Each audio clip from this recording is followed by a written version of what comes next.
Well, we have a new update about the ongoing crisis in Ukraine between Kiev and Moscow. And on the surface, this sounds like an escalation. This sounds like something that would be concerning, but I actually think that it is a bit of a relief. And what I'm referring to is Zelensky's demands, essentially, that Ukraine be admitted to NATO sooner rather than later in order to, I guess, scare Putin and the Russians into backing down, withdrawing from Donbass, and I guess allowing the Ukrainian, Kiev-based government to move in and reclaim Donetsk, Luhansk, and Crimea. And of course, as I discussed when I initially talked about this issue, I think it was on Saturday, I think that Crimea, because of the naval base that's there at Sevastopol, or Sevastopol, I don't know if people put different emphasis on that. I think like Sevastopol is what they say in the UK, but in the US I've always heard Sevastopol. But anyway, that's, I think, would definitely be a red line for Putin. I think that if Kiev tried to move in and reclaim that territory of the Crimea, that Putin would, gladly pick that hill to die on, because he doesn't want to lose access to, the Black Sea, because that is, of course, Russia's only warm water port. The rest of the ports that are actually in Russia proper are only available part of the year because they freeze solid in the winter. And so you would think, oh my gosh, Ukraine joining NATO, I mean, wouldn't that would just pretty much lead to a guaranteed war then, because the way that NATO membership works is that you can't have territorial disputes. I mean, that's one of the core, not tenets, but preconditions for joining NATO, is that you can't have territorial disputes with other countries going into the relationship. So that would mean that if Ukraine is going to ascend into NATO, either Ukraine has to accept that Crimea and Donetsk and Luhansk are not a part of Ukraine anymore, and sign some kind of agreement with the two little separatist republics in the east, and then sign another agreement with Putin over Crimea, or it would mean that there's going to have to be a war, and Ukraine retakes those territories, and then they can ascend to full NATO membership. Well, to me, the fact that we're hearing about this publicly, and that it's not going on behind the scenes, and that this is not something that we're hearing about that's already happened, or that's going to happen, we're not hearing about it through leaks, that to me gives me hope that there's no chance that this would happen. This, to me, signals an act of desperation. There's no reason why Zelensky would have to publicly talk about this and put this out there if it was something that was actually going to happen. What he's trying to do is, I guess, generate public support in these other countries, try and gain some sympathy, and try and gain popular support for what he's trying to do, because the folks behind the scenes are not that eager for him to join NATO.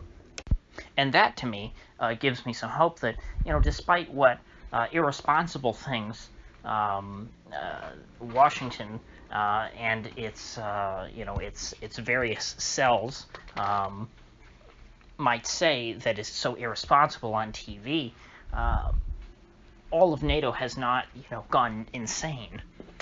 Because again, even if your goal is for the Ukraine to be integrated into Western Europe and to be within the United States' sphere of influence, this is a very dangerous way to go about that. And this is not this is not a very good situation. This is not something that would end peacefully if you try and just go in bullheaded like that. And now Ukraine's president was not the only one who is trying to join NATO. Apparently Georgia, remember them, the Republic of Georgia, also on the Black Sea, is looking to join NATO as well. And if Ukraine and Georgia joined NATO, then the entire Black Sea would be controlled by NATO countries. Which, again, that might sound like an appealing reward for NATO to try and move in here and solve this issue. But again, The situation, I think, is so dire at this point that hopefully nobody is going to nobody's going to go, or I should say, none of the NATO states, i.e. NATO itself, there's not going to be a consensus within NATO to go in and try to challenge Russia here. We have not seen any moves by the United States to start shifting troops towards Ukraine, and so I still think that the risk here is that Zelensky was given too much encouragement, and that he went and acted rashly and ended up sparking a broader conflict with Russia. At that point, NATO might feel compelled and responsible to intervene, since Zelensky, would only do that in the hopes that they would, because he knows that tiny little Ukraine, well, Ukraine's actually really, really big, but tiny compared to Russia, and tiny in terms of their the amount of resources they control, would not be able to reclaim Crimea. But if Zelensky is making these public appeals, and he is trying to say, hey, please let me into NATO, please come and fight Russia for me, perhaps he is not feeling that confident yet. Maybe he does not feel like NATO would come in and have his back, which is why he wants it in paper. He wants them treaty-bound to defend him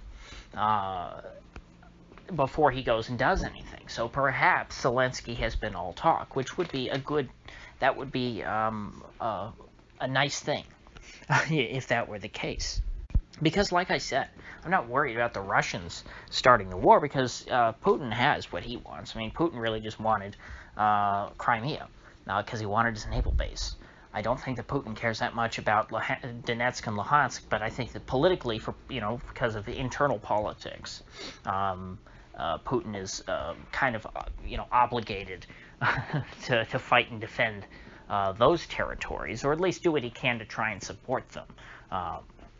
I think it would look bad for Putin if Kiev was, just allowed to march in there and mow those people down, since they are seen as Russian people, both by themselves and by the people living in Russia. They see them as their fellow countrymen.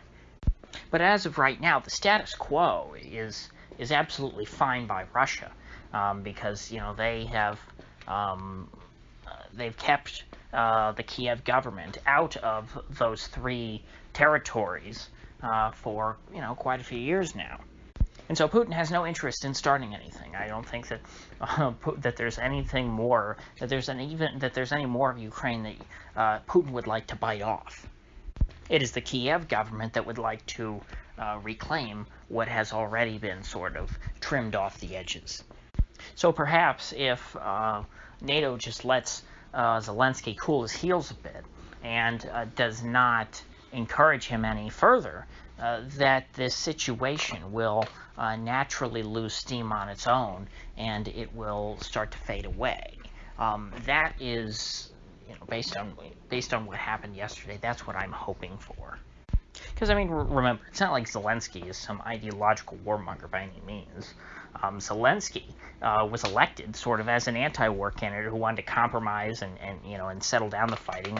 And I guess he has other internal political issues going on that are more complicated than I want to get into, or that I want to study. But it seems like he's had to go in a little bit more of a hawkish direction for political reasons. And so that, again, to me, means that, he doesn't necessarily want to die on this hill. He's gone in this direction because he thinks it's beneficial to him. But if this is not going anywhere, I think that he will not pursue, a failing strategy of hawkishness. So we'll see how this current how these statements I've made today age over the next week or two, and I'm sure I will revisit this situation, even if it's just to sort of wrap up a conclusion, if things do de-escalate, as I'm hoping they will. But otherwise, I will be back to talk about why I'm wrong and why things are getting worse. So stay tuned for that.